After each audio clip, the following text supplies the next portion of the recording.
K30 ultra একটি phone. আর এই ফোনটি কিন্তু আসলে অনেক পুরনো হলেও এই ফোনটিতে প্রবলেম কিন্তু খুবই কম দেখা দিয়েছে।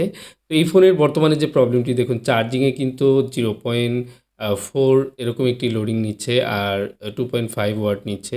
তো এই ধরনের লোডিংয়ে আসলে বলা যাচ্ছে না যে ফোনটি ডেড অবস্থায় আছে, ফোনটি রানও থাকতে পারে।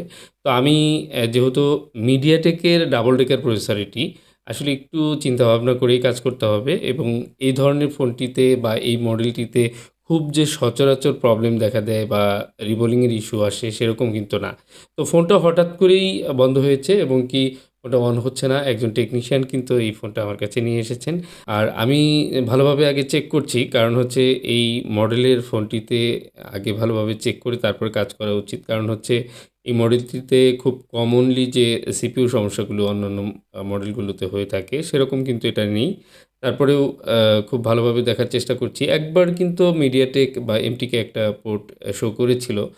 তো আপনাদের দেখানোর চেষ্টা করলাম বাট এই মুহূর্তে আসলে সেটি আমি দেখাতে পারছি না। কারণ আসলো না একবারও। তো অনেক সময় দেখা যায় যে চার্জিংয়ে বা ডিসি রিডিং কিন্তু মোটামুটি নরমাল অন হওয়ার মতো যে রিডিং থাকে, সেরকম একটি রিডিং কিন্তু এই ফোনগুলোতে আমরা সচরাচর পেয়ে থাকি। তো এখানে দেখুন আপনারা ডিসি রিডিং মোটামুটি ১৬৪ মিলি অ্যাম্পিয়ার নিচ্ছে। তো এ ধরনের চার্জার ইনপুট করার সাথে একটি রিডিং কিন্তু পাওয়া যায়। আবার এই ফোনটিতে পাওয়ার বাটনে প্রেস করলে সেরকম কোনো রিডিং আমি পাইনি।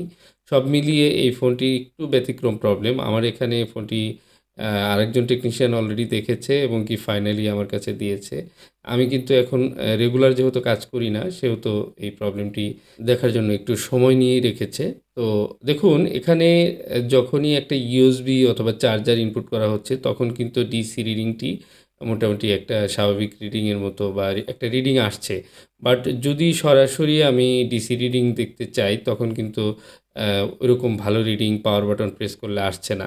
এটা একটা বড় ধরনের রিজন এই ফোনটি ডেড ইস্যুর ক্ষেত্রেও।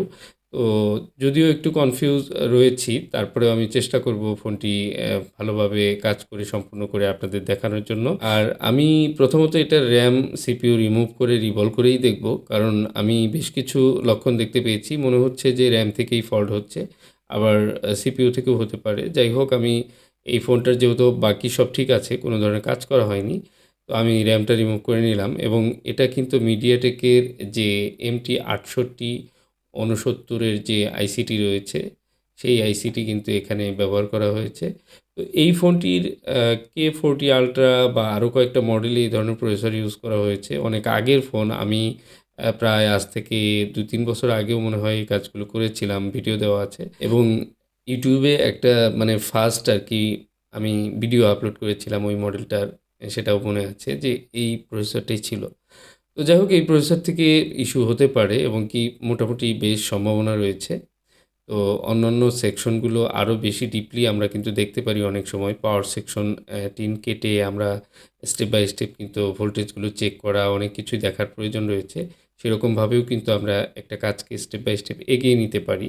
তবে মোটামুটি একটি বেসিক ধারণা থাকলে এবং কি আপনার হ্যান্ড স্কিল যদি ভালো থাকে যে আইসিটি আপনি রিমুভ করে সুন্দর করে লাগালে আপনার ফোনটি ডেড হবে না বা সিপিইউ নষ্ট হয়ে যাবে না। তা সেক্ষেত্রে আপনি এ ধরনের কাজ করতে পারেন। বাট আপনার যদি মনে হয় যে এটা রিস্কি মনে হচ্ছে তাহলে আপনি পাওয়ার সেকশনটা আগে স্টার্ট করবেন। পাওয়ার সেকশনের কোনো প্রবলেম রয়েছে কিনা। কারণ এই ফোনটিতে আমি একটা প্রবলেম পেয়েছি সেটা হচ্ছে যে পাওয়ার বাটন প্রেস করলে একটি নরমাল রিডিং কিন্তু আসছে না।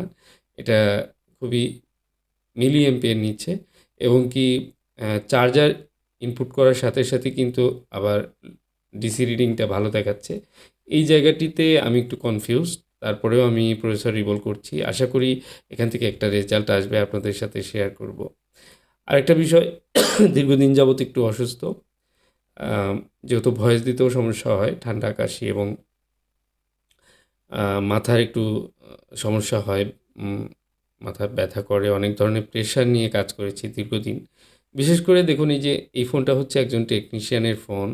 অনেক টেকনিশিয়ানরা আমাদের কাছ থেকে ফোন কাজ করে নেয় এবং কি এইভাবে আমি দীর্ঘ ২১ বছর মোবাইলে কাজ করে সার্ভিস দিয়েছি। আর দীর্ঘ সময় কাজ করার ফলে একটা আ অনেক প্রেশার থাকে এবং কি অনেক টেকনিশিয়ানদের অনেক ধরনের জটিল কাজগুলো সেগুলো সম্পন্ন করতে গেলে অবশ্যই আরও বেশি প্রেশার নিতে হয় মাথায়। এটা অবশ্যই যারা কাজ করেন তারা বোঝেন। তো সবচেয়ে বড় কথা হলো একটা কাজ করতে গিয়ে যখন কেউ ফেঁসে যায় তখন সেই কাজটিকে অনেক বেশি অ্যা মাথার ব্রেন ক্ষয় করে তারপরে সেটাকে তুলে নিয়ে আসতে হয়। প্রবলেমটা খুঁজে বের করতে হয়। এই ধরনের কাজগুলো অনেক বেশি করেছি। করতে, করতে একসময় এখন কিন্তু আসলে অতটা চাপ নিয়ে আর কাজ করা সম্ভব হচ্ছে না। কারণ হচ্ছে যে এগুলো হচ্ছে দুশ্চিন্তা। মানে একটা কাজকে যখন আমরা প্রচুর বেশি প্রেশার নিয়ে করতে যাই তখন কিন্তু আমাদের মানসিকভাবে দুশ্চিন্তা হয়। আর দুশ্চিন্তা কিন্তু অনেক কিছুর ক্ষতি করে আমাদের শারীরিকভাবে। সেই জিনিসটার জন্যই অনেক কাজকে এখন আর আগের মতো অত ডিপলি দেখার সুযোগ হয় না। সবচেয়ে বড় কথা হচ্ছে মোবাইল সেক্টরটা এরকম একটা সেক্টর যখন মানুষের ফোন প্রবলেম হয় তখন তার আসলে সব হিতাহিত জ্ঞান হারিয়ে যায়। অনেক সময় তারা কিন্তু অনেক নিজের সেই ফোনটিকে ঠিক করার জন্য অনেক বেশি আ আপ্রাণ চেষ্টা করে থাকেন। তো অনেক রিকোয়েস্ট অনেক কারণেই দেখা গেছে অনেক না হওয়া ফোনগুলোর পিছনেও অনেক সময় ব্যয় করেছি এবং সেগুলোর কারণে অনেক সময় সাকসেস হয়েছি, অনেক সময় আনসাকসেস হয়েছি। তো এই কাজগুলো তারপরে সবচেয়ে বড় কথা টেকনিশিয়ানদের কাজ যারা করে তারা জানে। টেকনিশিয়ানদের কাজে আমরা কিন্তু অনেক ভ্যালু কম পাই। যখন একটা ফোন ভায়া হয়ে আসে তখন কিন্তু সেটার একটা প্রফিট কিন্তু সেই টেকনিশিয়ানের জন্য আমরা রাখি। আর সেই টেকনিশিয়ান দেখা যায় খুব নির্বিঘ্নে রিল্যাক্সে থেকে সেই ফোনটির থেকে একটি প্রফিট পেয়ে যায় এবং কি যারা অ্যাকচুয়ালি কাজ করে তারা কিন্তু অনেক বেশি প্রেশার নিয়ে মানসিক চাপ নিয়ে সেই কাজটি সম্পন্ন করে। শুধু তাই না, সেই কাজটি করার পর যদি কোনো প্রবলেম হয়, সেই প্রবলেমটিও কিন্তু যিনি কাজ করে তাকে আবার দেখতে হয়। সো মাঝখানে আসলে যারা মিডিয়া হয়ে থাকে, বিশেষ করে আমাদের মোবাইল সার্ভিসিং সেক্টরে একটা বিষয় আছে যে, আমাদের টেকনিশিয়ানদের জন্য একটা কমিশন সিস্টেম থাকে। সেটা যদিও একটি বিষয় যে একটা কাস্টমারকে হ্যান্ডেল করে সে তার মতো করে বিল করে তারপরে দেখা যায় যে একজন টেকনিশিয়ান দিয়ে কাজ করিয়ে দেয়। যিনি কাজ করে তিনি কিন্তু অতটা পারিশ্রমিক অনেক সময় পায় না। যতটা না লাভ করে যে কাস্টমার রিসিভ করেছে। যাই হোক এটা টেকনিশিয়ানদের একটা ইন্টারনাল বিষয়। তারপরেও শেয়ার করলাম। কারণ এটা বাস্তবতা।